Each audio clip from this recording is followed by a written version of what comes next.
Ok mon gars, je sais pas si t'es au courant, mais sur les patterns de poussée, si tu te mets à faire des demi-reps, tu vas exploser ton physique. Et quand je parle de demi-reps, je parle pas de ça.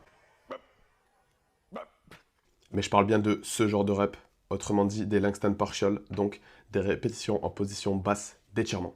Et aujourd'hui, la science tend à dire que la phase d'étirement semble être très importante pour l'hypertrophie.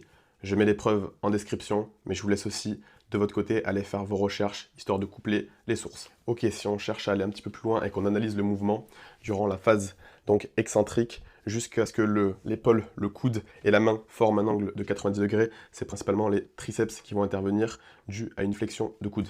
C'est seulement ensuite que le grand pectoral va pouvoir exprimer le plus possible sa fonction anatomique une fois que l'angle sera fermé, donc on pourra aller chercher une vraie abduction durant la phase excentrique, puis une adduction pendant la phase concentrique.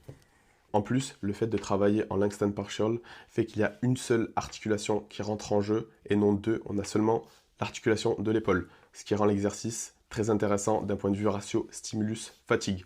Mais ça, on en parlera un petit peu plus dans une prochaine vidéo. Tu es en train de te dire que je parle beaucoup, mais selon moi, pour chaque choix qu'on fait, il est important de tendre vers l'optimal tout en gardant une bonne adhésion. Je vous remercie de m'avoir écouté et maintenant je vous laisse aller dans les commentaires si vous avez des critiques constructives, histoire de faire avancer la cause. Merci.